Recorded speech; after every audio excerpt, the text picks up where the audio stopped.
So when you're surprised that you keep attracting people into your life and you see this pattern that's going on, and then you want to blame other people for those patterns that happen, that's going to continue until you look within yourself and you ask yourself, okay, what am I doing and how can I adjust to become the person that attracts the things that I desire, the values that I desire, the people that I desire? When I have a negative mindset about life, when I already anticipate something not going right, that's exactly what you're going to attract. And when we shift our mindset into abundance and we become very clear, who is it that we desire to become that's in alignment with our highest self, that's going to attract those desires that we have. And then we shift our identity from maybe where it was in the past or where it even is right now. And we start living our identity as that person. That's how you walk into that. That's how you become that. All right, guys, welcome to another episode of The Report. Today, I got a repeat guest. I got a couple that might be the best dressed and most swaggiest dressed couple that I know personally, also local here in San Diego, doing big things and building a big movement and community of people living with intention. We are about to drop a lot of game. I got my man, Garin, and I got Yesi. What's up, guys? Welcome back to the show for the second time. Thank you, brother. Thank you for having us. Always a pleasure to be here. Yeah, appreciate you guys coming on. You guys were just out in Tulum. Appreciate you guys coming down there. So much fun and so much game down there. But first things first, I just got out of a long-term relationship, 18 months. We're living together. You guys knew my ex. And I'm a few months, removed from that relationship. And I think that a lot of people always say you need time to heal. You need time to go out there and work on yourself, focus on yourself. But, for me, I've actually, started dating again, and it's been a few months. I got a taste in that last relationship of what it was like to be with a partner that is aligned with everything you're doing. We were sober together. We were growing together. We did a lot of stuff. I grew more in that relationship than I ever did, right?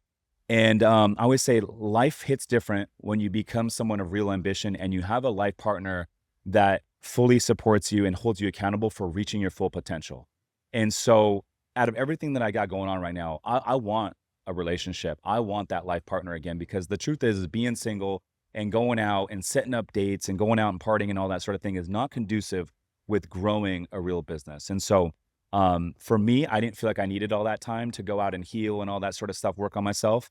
And so I've kind of jumped back into it, but would love to hear your guys' thoughts. Do you think that everyone should take the time to themselves to heal, level up, work on themselves before they jump back in? Man, that's a great question.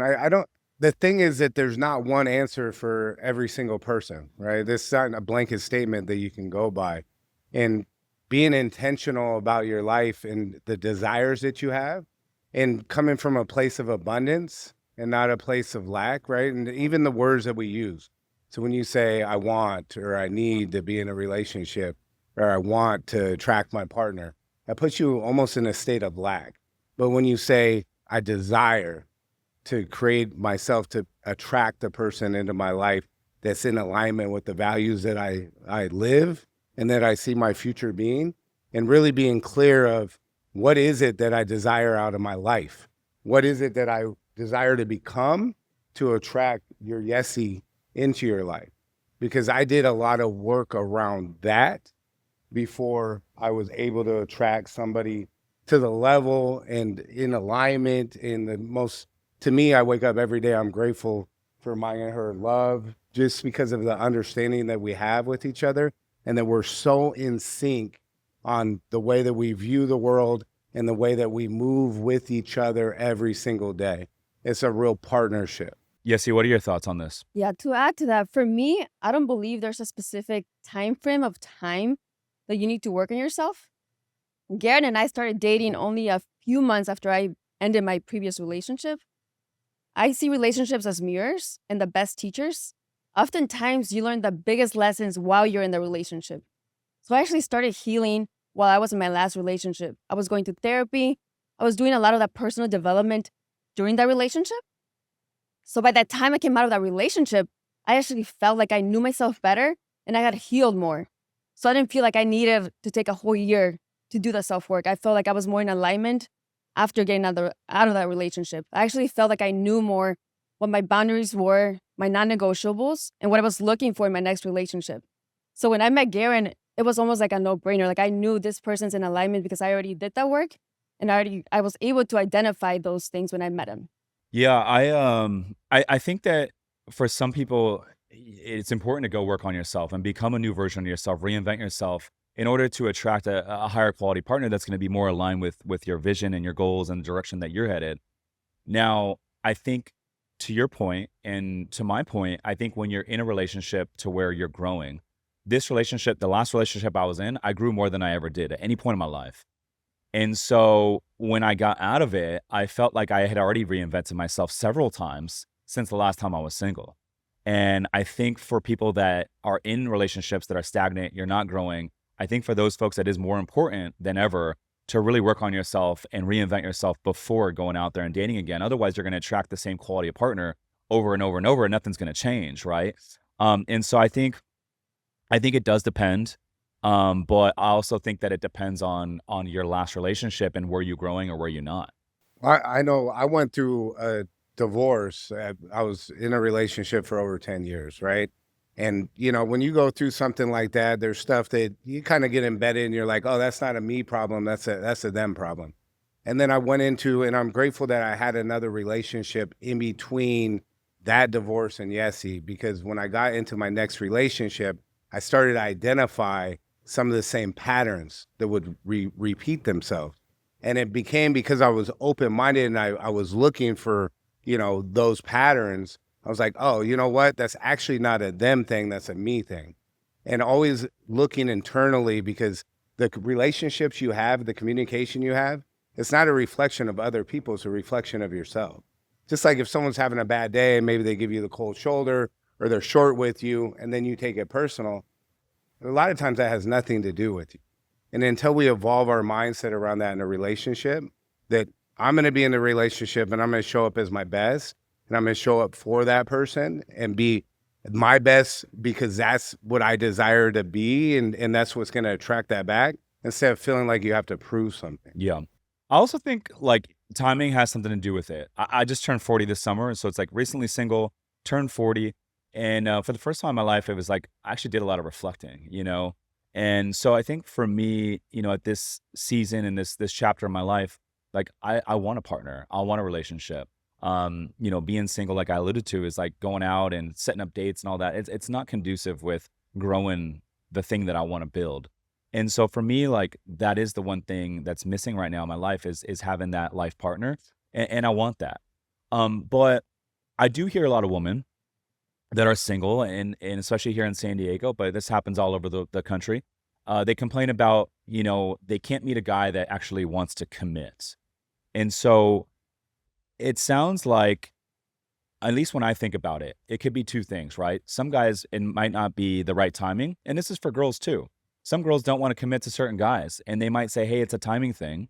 But on the flip side, it could just be like, that might not be the right person for you. And then that same person that says the timing's not right, they're not ready to commit, can meet someone the next day and then all of a sudden they're ready to commit. And so, Yesi, when people have issues committing, is it more of a timing thing or is it just that they haven't met the right person they want to commit to? I think it could be a little bit of both, but most of the time is that they haven't met the right person. I feel like a guy will not commit until he meets the right woman. And if you're out there, maybe you're not behaving as a high-value woman who knows who she is, who has standards and non-negotiables, that's not going to make the guy want to commit to you. So once you start showing up as the woman who would attract the high-value man, then those men are more inclined to commit to you. When I met Garin, I made sure that I was clear on who I was, my non-negotiables, and my standards. And I wasn't willing to compromise any of my values, any of my standards for him or anyone else. And I showed up in that way, and that made Garin appreciate me more and treat me differently than he probably would have all the other girls he was dating at the time. Yeah. And I'll attest to that because at that time I was dating a lot of, I was dating, right? That's Yeah. what I was doing. He was I'm dating. I'm in this San Diego. You were having bro. fun. It's not hard. It's easy. It's attracted to you. That's kind of the way it is when you're, and the thing that separated Yesi, a couple different things is really what I talked about is being clear of what I desired. And I started going down. It's funny when I got out of my last relationship before Yesi, I was invited to 2 different things. One to go to one hotel in Scottsdale, to all paid for, pool party, the whole thing, right? Kind of like being on your yacht. Yeah. and it was like whatever I wanted. Or I was invited to these orphanage down in San Diego, and this was like 4 years ago, or down in Mexico. And I was like, feel like this is this big decision, this crossroad in my life. And I made the decision to go down to the orphanages down in Mexico. And what I found is when I went down there is just connecting with the kids and doing that. It was such a great thing. But when we're talking about relationships, the women that I met down there, their energy and what they were about, it was so attractive to me. I thought it was so sexy. And so when I got back, I wrote in my journal, I did this exercise, and it was like, my whole thing was to become the man that attracts a woman into my life that lives a life bigger than themselves, understands their value, understands mine, and we build a life that's in alignment with that. Literally 2 weeks later, I met Yesi at the gym. Then we go on our first date at Javier's. And one of the things that she shares with me is in 2 weeks, she's going down to Mexico to build a home for her family. And it's like the 5th time that she's done that. And because I did that exercise, when she told me that, I was like, wow, okay, now she has my full attention. Not just because she's beautiful, but because she's so beautiful on the inside, and that she lives a life that was in alignment with what I had written out, right? So I become very much aware of that. So what did you do differently at that time, Garin, to transition from you were dating and hanging out with a bunch of different females that didn't give you the purpose and clarity that you really wanted to commit to then again meeting Yesi and you're like, all right, now I want to commit to this girl because she like gives you everything. So What did you do differently? That's a great question. It was valuing my time and my energy. Coming to the realization that just because a woman wants to sleep with me or be around me or whatever else, that doesn't validate me as a man. It doesn't validate me as a human being. What creates value is me understanding my value as a person, my non-negotiables, and really being in alignment with the right person. And then sharing my life with that person. And because I value my time so much, once that became very clear, I stopped wasting my time with a bunch of other stuff that wasn't in alignment with. Yeah. And that was a long process, to be honest with you. Yeah, I actually didn't go on a date with Garin until I went to his Instagram and I saw a picture of him volunteering at an orphanage. So it's when I saw that picture when he was talking about the crossroads of going to the W Hotel in Scottsdale and the orphanage. I saw the picture of him at the orphanage. And when I saw that, I realized that we had an alignment in values. And I knew I was looking for someone who values service, who was living for something bigger than himself. So when I saw that, I decided to go on a date with him. So, man, if you're listening, come down to the orphanage while you track your Yesi over here. Let's go. Yeah. So, Yesi, you mentioned something, and I hear women throw this term out all the time, that you were looking for a high-value man. What does a high-value man mean to you? That's a great question. High-value man is a man who knows who he is. He knows his worth. He knows his values. And he's not willing to compromise his values, his non-negotiables for any woman. And when he shows up, he's leading with integrity. So that means his actions, his words and his actions match. So his actions match his words. And he's leading by example. Okay. And I want to be clear about something. I wasn't always in alignment with that, right? It took a lot of failures. I've been at some very high highs in life and some very low lows. And it took me really getting down to this dark place in life to really understand and dive deep inside me to develop myself to that place. And now I'm very comfortable in any atmosphere, any place, like saying exactly what I believe because I've been through that. There's nothing you can take from me, right? I've been through all of that. So, I think as a man, when you evolve and you go through and you start speaking your truth and living in alignment with that and building that trust within yourself, that's what opens up the game for everything else. I think that's a key difference, that it's a man who's living in alignment, and it's not just about, a lot of people associate a high-value man with maybe his income, his status, or his success. But it's really a man who's living in his truth, who knows his worth and is living in his truth and living with integrity. Now, how much does success have to do with it for a woman? I think this varies by woman. To some women, it may be more important than others. For me personally, I care more about impact than like the income. Okay. It's more about. So are you saying level of success doesn't have anything to do with it? No. For me, zero. Not for me personally. For other women, it does. But I feel like for a lot of the women, they may not be, they may not, they may not have like maybe they're not living in their truth, or maybe they're not clear in what they're looking for. A lot of the women who are looking for men who are successful and who have a lot of income have not done the work themselves to really understand what they want. So they're kind of going off of what society makes them feel like they should go after. But I feel when a woman really does the work and really gets to know herself at a deep level, she'll start to understand that what's most important is things like showing up with integrity and living a life to impact others, not just for yourself, not in a self-serving way.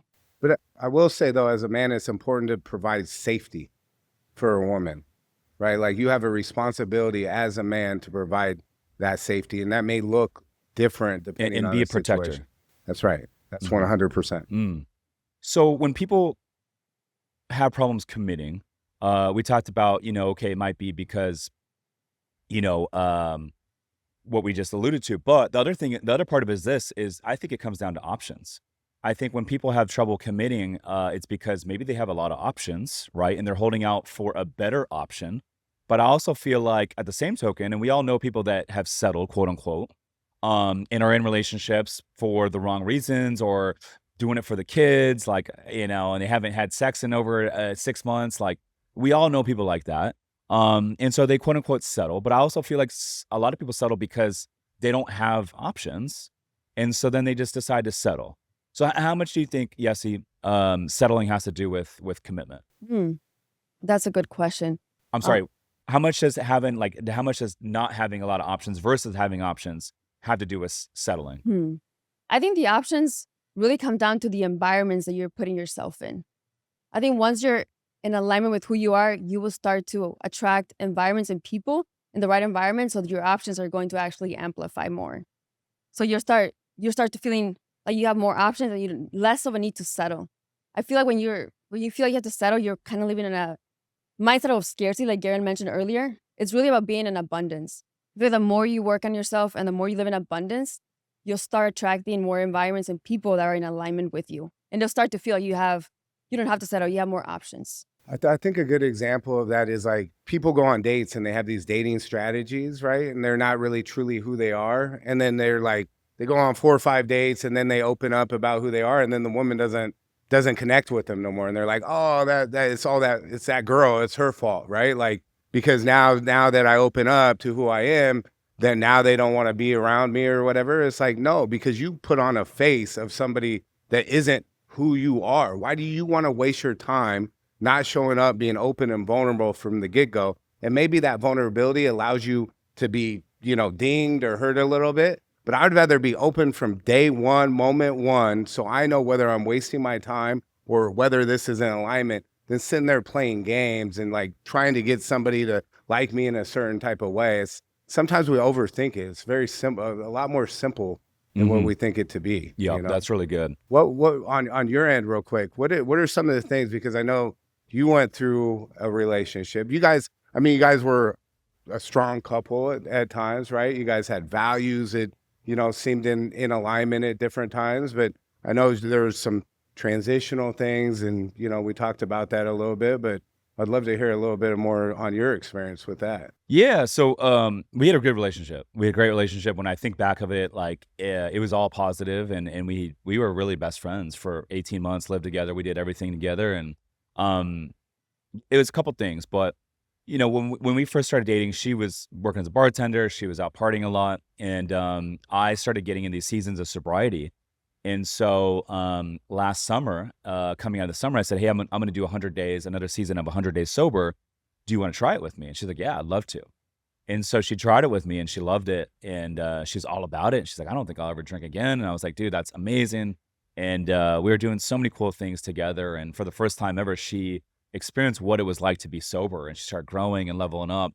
And it was great. And to be honest with you, we had a lot of back and forth, and there was a lot of stop and go. Things got challenging for the last couple months of that relationship. And I told her, I said, the last 6 weeks or so have been a lot of up and down. And I said, like, I can't continue to be in a relationship with this stop and go. And I said, we either need to figure this out and go all in, or we need to go our separate ways. But I said, what we've been doing these last 6, 7 weeks, I can't continue to do. And so she said, well, And I never like really would consider a break, but she said, well, what if we just take a break because neither option sounds right. Let's do a 30-day break. We won't talk. I'll go back home to Dallas. I'll hang out, go spend some time with my family. You do your thing. And sometime by the end of those 30 days, we'll both have clarity. If it's meant to be, we'll be all in. And if it's not meant to be, we'll go our separate ways. And so we ended up doing it, and like 7 days in, she reached out to me and she was like, hey, like, I'm all in. Like, I need you in my life. I'm coming back. And for me, like, I was looking forward to the clarity, the 30 days. And I hadn't had a chance to really do a lot of reflecting just because I had a lot going on with my business at the time. And so, meanwhile, she's got 30 days at home and she's spent 7 days really doing a lot of reflecting. I hadn't even had a chance to get to it just because I had so much going on at the moment. And so I told her, I said, hey, I would prefer to have the full 30 days just to get some clarity. I haven't had a chance to really reflect yet. And so, it's tough. I don't think many people can go 30 days without talking and Yes. then get back together, right? And Right. so we ended up not getting back together, but people asked me, they're like, hey, what happened? And I'm gonna put it out there is everything was great. The two biggest challenges at the end that put constraints on the relationship was, number one, I never committed to doing no drinking.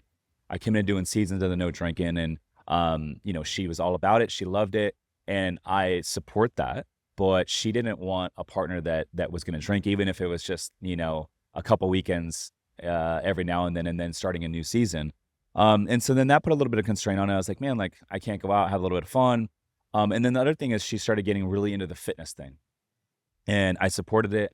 I went and hired one of my podcast guests. Shout out to Heather Wolk. She's great. I hired Heather Wolk to mentor her and help her build her online fitness business, coaching business. And so when she started working with Heather, she started doing these like weight loss cuts, which I support.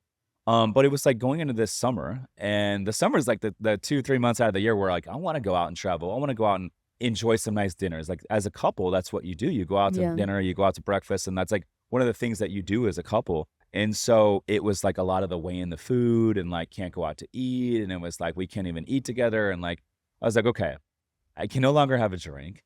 We can't go out to eat.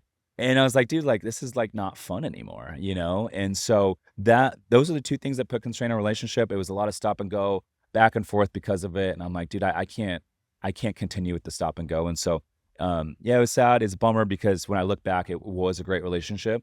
She's an amazing person. I have nothing but good things to say about her, and I wish her nothing but the best. But those are the two things that put constraint on it. It's really interesting when you talk about that, right? Because it's like you're a leader, and you're a very powerful leader, very influential, right? And so you look at the things that she ended up taking up were the things that you led her down those pathways to take up, right? And that was, the sobriety aspect, the fitness and nutrition aspect of it.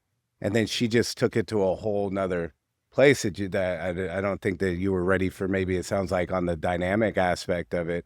Is that really like the parts that shifted, or what were some of the things that led to Well, here's that the 30 thing. days? I support her. Like, dude, you want to be sober? Great. You want to do the fitness stuff? Like, that's great. I want to help. I wanted to help her. But here's the thing for me. It's like, for me, balance is important. I got a lot going on. I'm putting out fires every single day, constantly. You run multiple businesses and you're growing these businesses. Like you're just dealing with problems every single day. And I love this game. I'm obsessed with this game.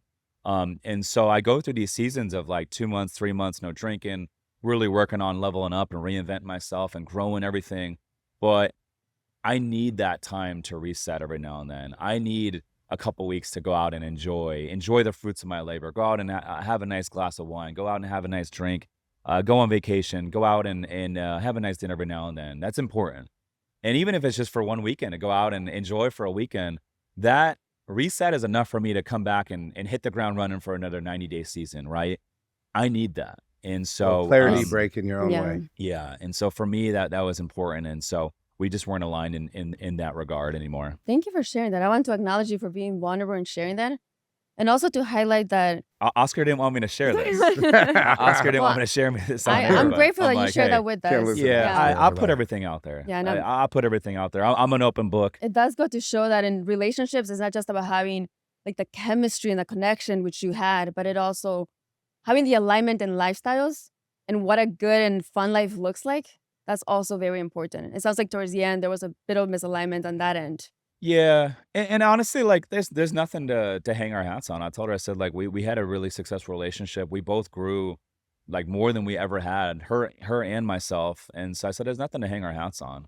We had a lot of takeaways. We both grew, we both leveled up as a function of it, and, I have nothing but great things to say about her, moving forward. So I wish her nothing but the best, and, life goes on. It's part of the game. It's always tough to say goodbye to people, but you gotta keep moving. You gotta keep growing. I mean, I'm 40 now. I always say months is the best way to measure time, and average life expectancy for a male is 77. I'm 40, so you know I have about 420 something months left until I hit that age, and that's gonna go by like that. And so that's why I'm like, yeah, like some people need time to heal. I'm like, cool. Like I didn't really, I did take a little bit of time to myself, but yeah, I'm not gonna sit here and like sit around for 6 months and just let life like basically go on pause because of this.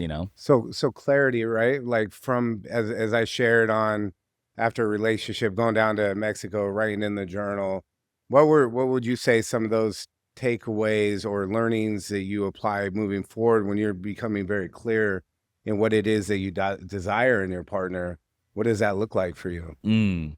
So that was the first time I had a taste of what it was like to be in a relationship to where we were sober the majority of the time together. We worked out, we grew together. She helped me build my business in a lot of different ways. And so knowing that, I was like, okay, like I want that again. But as far as what I want in a partner is someone that's, number one, going to be a good representation of everything that I'm building, right? And I'm building a big thing, and I know that's not for everyone. But they have to be charismatic and someone that is going to be alongside of me when I'm like hosting events and retreats and that sort of thing. And other people in my community, whether it's investors or community members and my team, to be like, damn, like Rich's girl is a badass and is a reflection of our brand. That's very important. That's the same culture I have with my team, right? And if it's not that, then it's not going to be a fit. Number two, someone that's into fitness, very important to me. And then number three, I would say growth mindset. And then I would say the last thing is like, like you gotta have physical attraction. You gotta have physical attraction. You gotta have sexual chemistry. And if that's not there, then that's not gonna work for me. And then the last thing I'll say is this: like I want to have kids. I want to have 3 or 4 kids. That's very important for me. And so from a physical standpoint, like I can't date someone that's my age, right? And so likely has to be someone that's in their 20s because I want to have 3 or 4 kids. And I know that's controversial for some people to hear, but I mean, it's just the truth. I mean, I think the whole thing is it's your life, bro. And there's no right or wrong. Nobody can put judgment on your life and the way that you live it and what your desires are. And really, the most important thing is becoming clear on the why. Mm. Like what is the purpose of why I'm living? For me and for Yesi, our thing was really around service and connection and giving back. Like that is what inspires us. That's what fuels us. That's what drives us every single day when we wake up and we create impact and finding somebody that was in alignment, but also somebody that shared physical fitness. Like I have to be like, and this is a part too, is we just started this whole nutrition plan. Okay. We're doing we- a wedding prep in preparation for a wedding. Really? But we have to be, if you're like what you said, if you're not both on the same page about that, and there's these strict guidelines that you're Mhm. going on and you guys aren't in alignment, Yeah. that would cause a lot of problems between us Agreed. because she has a very, like, she's so disciplined, bro. Like I've one done of the most bodybuilding in the disciplined. past, so I'm Yeah. used to following like very strict protocols. I actually enjoy them. I thrive on structure. So Garin, this is new for Garin, like doing like a prep that's kind of like a bodybuilding style prep. That is so, because there's one thing when you say, "Oh, I eat healthy."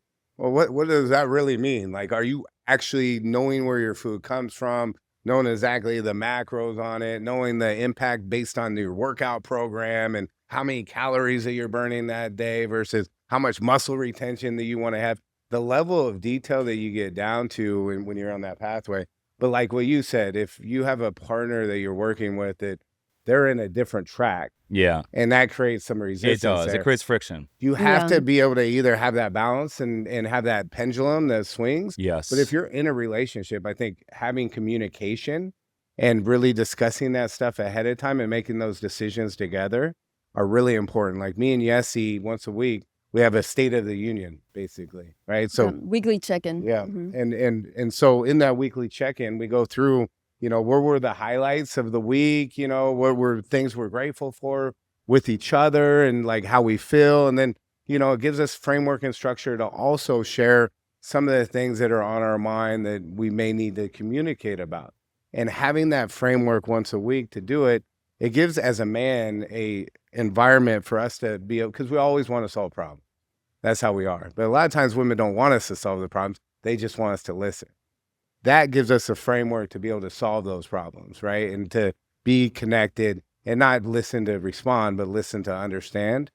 And there's a great structure that we put It also together around that. creates a space where you have a dedicated time where you're going to talk about the relationship, like maybe things that are on your mind, things that, could be improved. That way, throughout the week, you're not like holding on to resentment. Yeah. You can actually enjoy the relationship more. You can be present. You can have fun together. That's really good. And this is like weekly on the schedule. Weekly on Every the Sunday schedule. night. And so if someone listening to this wants to implement something like this, what's like just very high level on the agenda for that meeting once a week?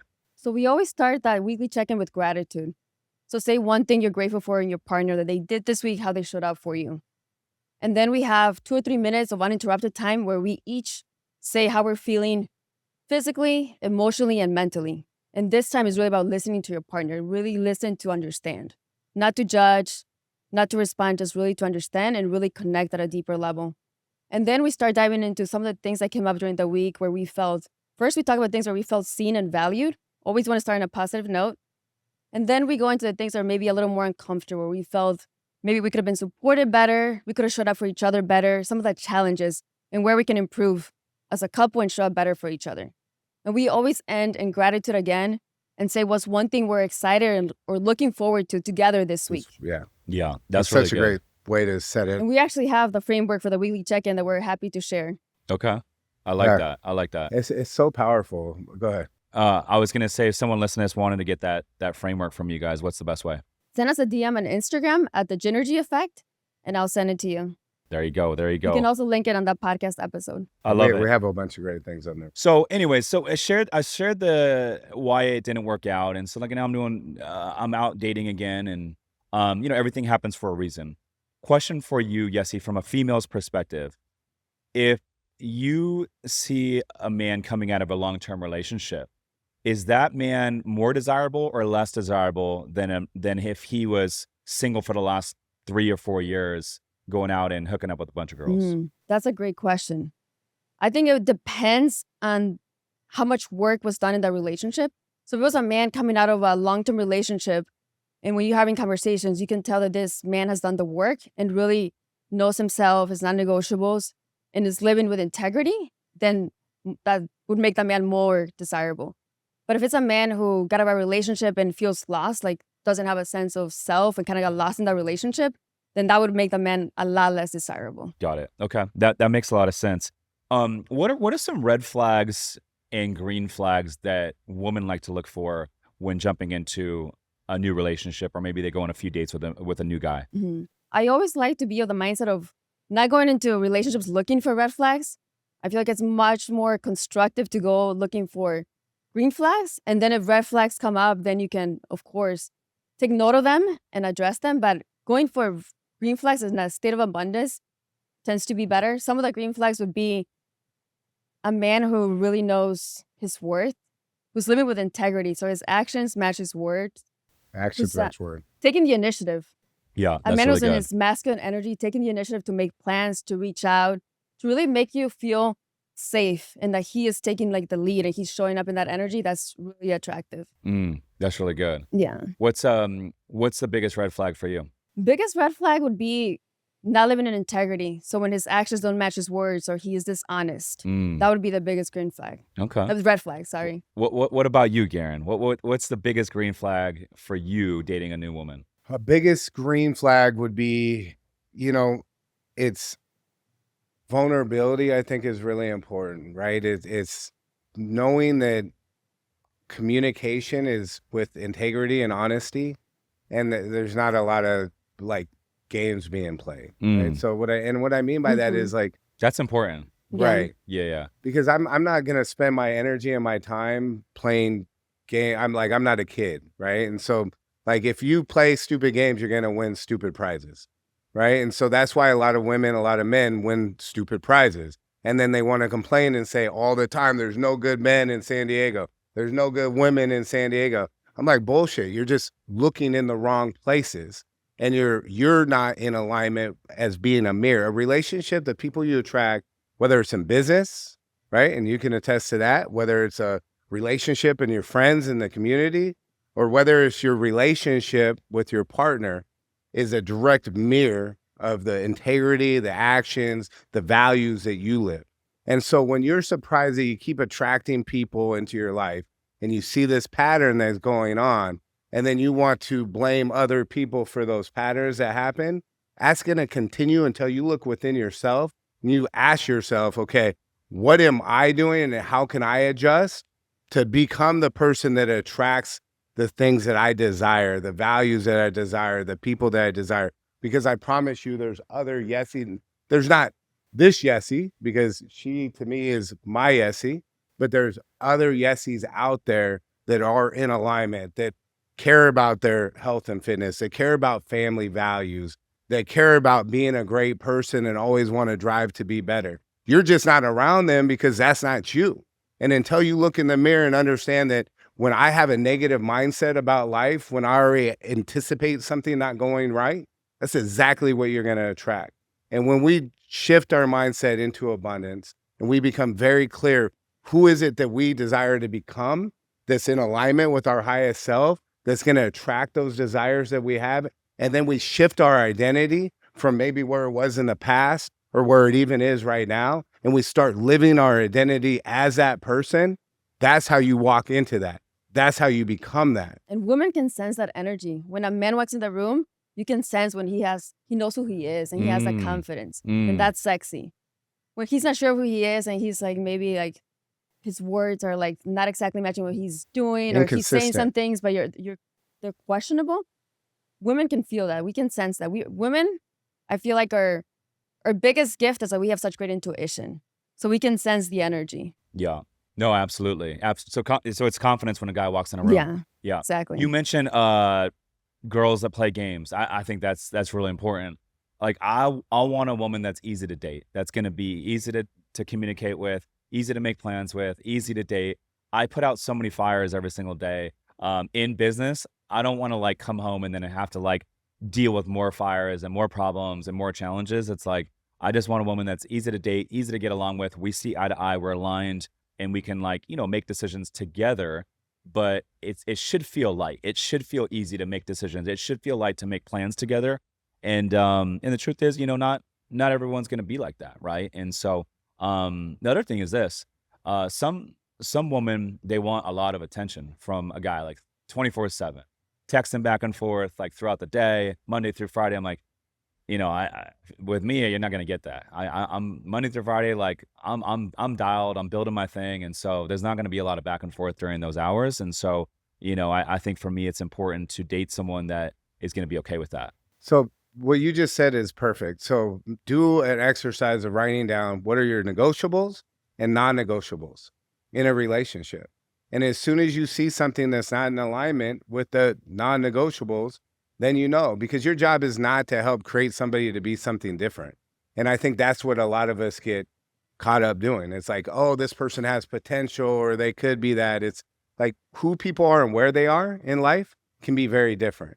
And those alignments have to line up together. And I think you said that earlier, but it's really important to understand. And we go through ebbs and flows as human beings. But where you are in your mission and the mindset that you're and the vibration that you're moving at, finding somebody that's already in that vibration and attracting them is important. And having a yacht, having all these things, and being in Little Italy and San Diego, so many beautiful people here, whatever else. There's a lot of distractions that can come in the way that's exactly what they are, distractions. And the way that you get the noise to signal ratio is becoming very clear on what those negotiables and non-negotiables are. Because cut the shit, cut the noise, and focus your energy on people that are in alignment. Just like you wouldn't do business with somebody that's way outside or waste a bunch of time dating. You wouldn't go on a bunch of dates with investors that don't have money in the bank, that don't fit your criteria, to invest into your fund. Why would you do that with women? It's just a waste of time and energy. Yeah, 100%. So one of the things to your point, Garen, is like availability, right? And some women want a guy that's always available, right? And but the truth is, I think if a guy is always available, the odds are he's probably not building like a really big thing, right? And that's fine if that's what some people are looking for. But I think availability is important both ways. For me, I don't really care if a girl, like if a woman works like a 9 to 5, let's say she's a doctor and attorney, very successful, working 5, 6 days a week, always working, but she doesn't have any availability. She can only maybe take 2 weeks vacation a year. To me, that actually like Not that's in less alignment. desirable for me. I actually want a woman that's going to be available to travel, and all that sort of thing. And so it can shift too as you grow, right? And what I mean by that is, I think when I was working my full-time government career, I thought I wanted to be with a woman that had like a high income, because I thought, well, we would have a dual income, and together we would have some more financial freedom when we go do more together. But as I grew and as I put more work into my craft to transition out of this full-time air traffic control career to now what I have now and have some financial freedom today, it's like, well, I don't want a woman that's locked up to a 9 to 5 now. You see what I'm saying? I do. I think number one aspect of it is, are we aligned in values, right? Like, is this somebody that I could see, you want to have kids? Is this someone I could see being the mother of my kids, right? So like, is our values aligned? That's one big aspect of it. Some of the other little nuanced parts, those can be, depending on the relationship, can be worked through. But Yesi for me, like, she knows when I'm busy and I'm locked in, like she's good within herself, right? Like, she has her things, her stuff that's important to her, and her life isn't dependent on me, but we amplify one another, right? And so it sounds like what I hear you saying is finding somebody that amplifies your life. We call that the Gynergy effect, right? Like 1+1 shouldn't equal 2. It should be this amplified energy that creates in the right dynamic of a relationship. But finding that then translates into, okay, this is creating value for both of us in this relationship. This enhances us, and that may look different in certain ways, right? So that value alignment, I think, is number one on that. Yeah. I want to switch gears here and get into some cool frameworks that you guys do a really good job of breaking down. And so start with the first one. What is the level 5 life framework? So the level 5 life framework is really about living a life that's in full alignment, mind, body, and soul. So we have 5 different levels. So level 1 is survival. Level 2, stability. Level 3 is success. Level 4 is significance. And level 5 is self-mastery. So if you're at level 1, you're in survival mode. This is where you're living paycheck to paycheck, problem to problem. You're just kind of getting by. Then you have your level 2, stability. Maybe you have some routines, but they're not intentional. You're kind of just living on autopilot. A little more than getting by, but you're just kind of complacent and comfortable. And then you have level 3, which is success. So you're achieving success in some areas of life, maybe not all, but you're still tying your identity to that success, to that achievement. And then the next level, level 4, is significance. This is where you start to see the shift from just success to really service and significance. And then finally, level 5, this is self-mastery. This is where abundance meets achievement and significance. So you're not just tying your identity to that achievement, you're tying more of your identity to significance, to impact. And this is where you have a full integration of mind, body, soul, career, and relationship. All right, next one. Relationships as mirrors. Partnerships reflect inner growth. What does that mean, Garin? You are what you attract, right? As much as maybe we don't want to think that when we look at Johnny or Jane or whatever in our lives, and we're like, oh yeah, they're just in our circle, but they're not. We're part of you is that, right? And so we are going to be like, it's a great mirror of the relationships we have. So if you want to level up your life, look at yourself first. If you want to level your relationships or the traction that you have, look at how you do that within you, and then that will translate outward. That's so good. All right, next one, Yesi. You guys say wealth and legacy. True success is service and impact. Break that down. Yeah, so our whole concept is that not to measure your worth by your income, your status, to really by the impact that you're having on others, how you're serving your community, and the impact that that's making, creating that ripple effect in people's lives. Yeah, that's really good. Yeah, Steve. some of the richest people or wealthiest people I know are the least fulfilled and least happy. And so living a life that's really in alignment with your purpose and the legacy, and I clearly identifying that first and foremost, like that's our foundational pillar. And then from there, you can build out, why am I building a business? Like, what is the purpose of that, right? Why is health and fitness? Why am I getting up early going to the gym? Like, what am I working to drive out of that relationship? Why does it matter that I attract the woman that I desire to be my mother of my kids, right? What does that mean to me, right? And why do I want to be the best version of me, always learning, always progressing, like re-implementing these different aspects of my life? Why is that important? And understanding that base foundational piece, that's the framework of the level 5 life. That's really good. All right, next one for you, Garin. So you guys say identity and reinvention transform pain into purpose. Break that down. Oh, man. So a lot of people, maybe this may be an unpopular opinion, but counseling and therapy only do so much, right? And they can take you from maybe some of these things and bring you a little bit more. But at some point, you got to understand that your past traumas can end up being your superpower. And if you can understand and embrace that, if you face that and you recognize it and you say, okay, I'm good with that now. Now, when I see it surface, let me be aware of it. And the parts, because every single person, I promise you, that have done something to change the world or impact the world has some sort of trauma, and that actually fueled some of their fire. Now, the trap that we get into it at different levels is different devils, and some of that can drive us into the wrong places. So once we become comfortable with it, we welcome it in, and then we can face it and recognize it, we can use those patterns. Now, instead of always focusing like in therapy and counseling on the past and all this stuff that we got to fix and whatever else, for me and for a man in our whole framework, is let's really become clear on the life that we desire to live. Who is our identity? Like for me, the 5 a.m. Club, Mr. Riley from that book, I don't know if you guys haven't read it, it's a great book, but he's a billionaire, but more than a billionaire of financial, he's creates impact in people's lives. He shows up, he does all these incredible things in the world.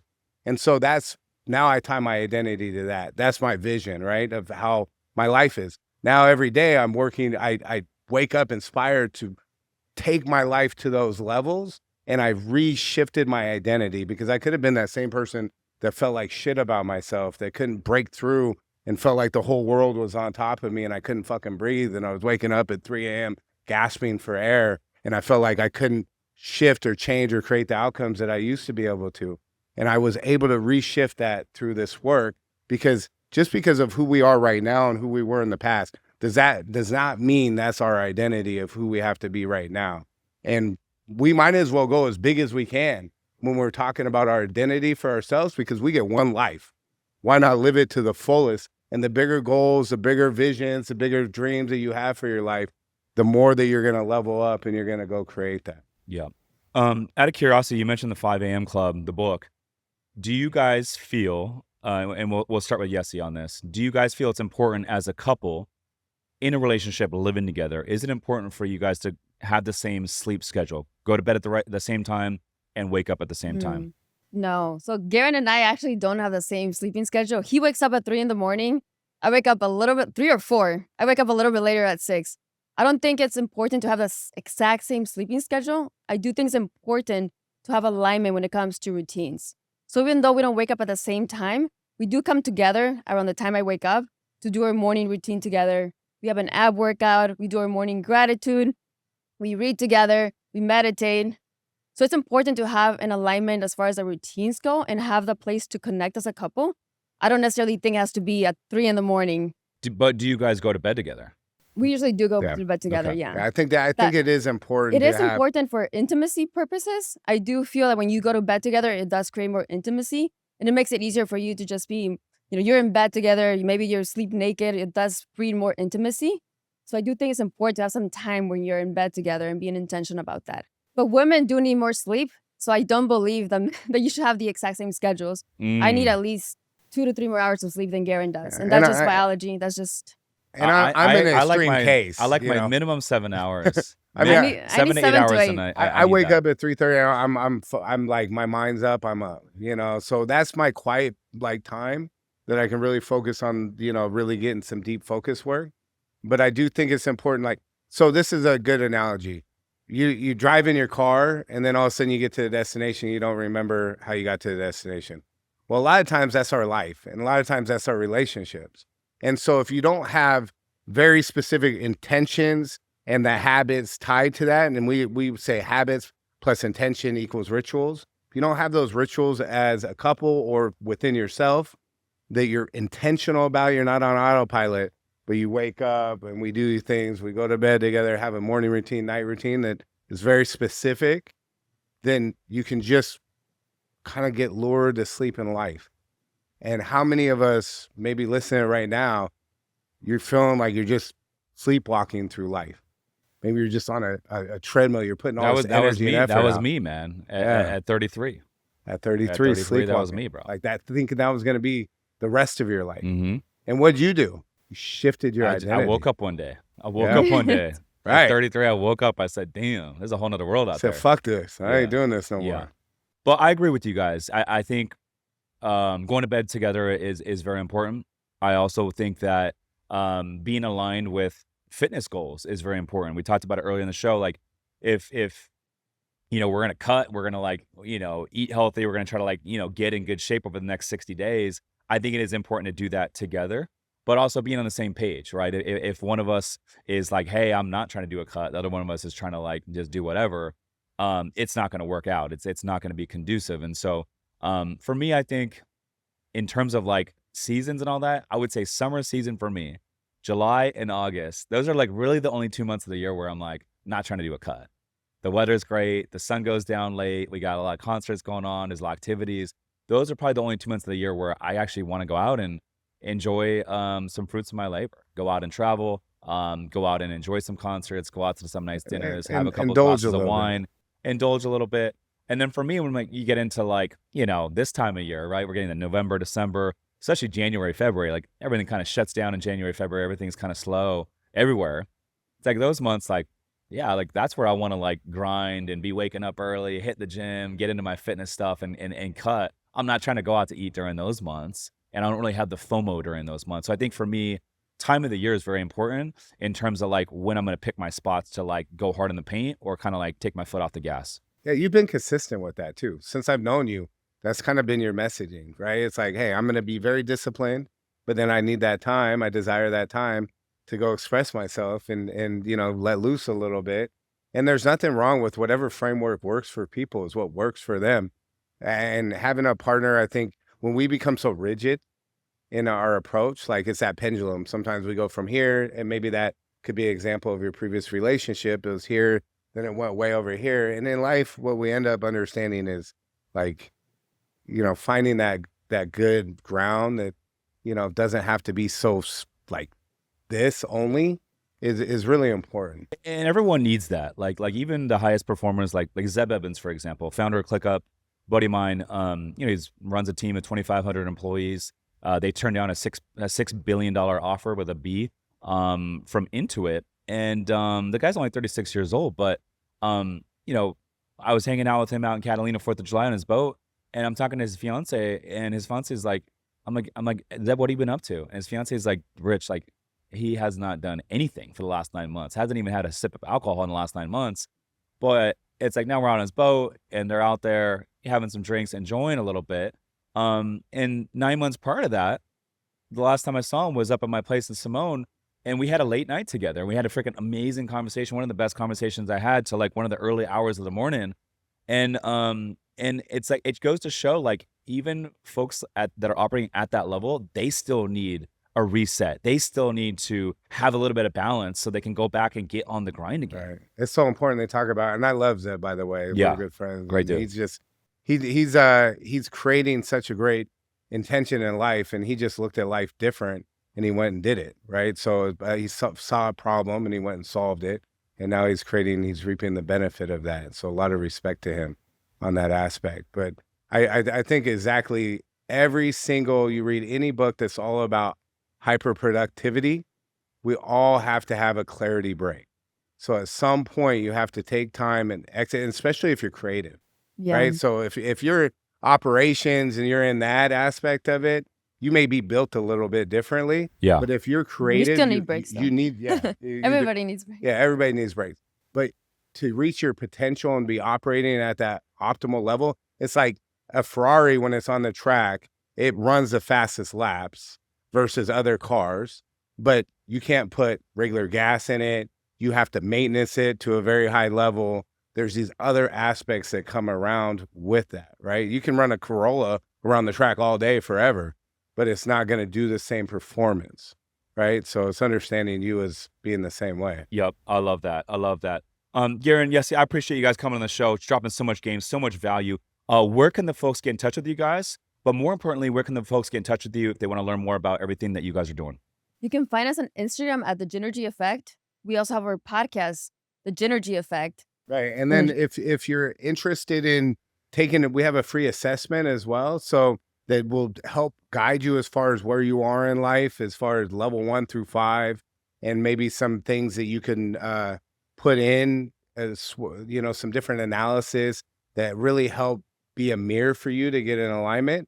And we'll do a free assessment with you. So if you go on level5life.com, LVLlife.com, or you DM us that you're interested in a life assessment, we can sit down and we can talk to you about the things that we do and how we can help impact your life. I love that. And another cool thing that you guys do is you guys go down to Mexico. I think it's really, really awesome that you guys do this. And you guys go and literally build homes for the folks down there that are a little bit underprivileged. Talk about that. What do you guys do down there? So we're hosting our second house in November. So we go down to Mexico for a whole weekend. We leave on Friday. We come back Sunday. So cool. And we build a whole house in that weekend for a family in need. And these are families who are living in dirt floors. Sometimes like the water gets into the house, very underprivileged conditions. And throughout the weekend, we also do other activities like go to the orphanages. We go to an elderly home. We go to a community center. We feed the kids. We play soccer with them. And throughout the whole experience, you're bonding with all the volunteers, and you leave as friends, you come back as family. It's an experience that gives you so much perspective on what really matters. You come back filled with love, filled with connection and gratitude. And how many of those have you done now? I've done 8. That's so Yeah. cool. And this one in I love November will that. be the second one that Garin and I are hosting Yeah. together. I It's something think that's I've very done- dear to our hearts. Yeah, I've done 6. Every time it's like, every time you just take something away that's so powerful. And you go down there thinking, oh, I'm going to spend a weekend and it's going to be this energy that I give and I'm giving it. No, what you receive back, like until you go experience it, you can't explain it.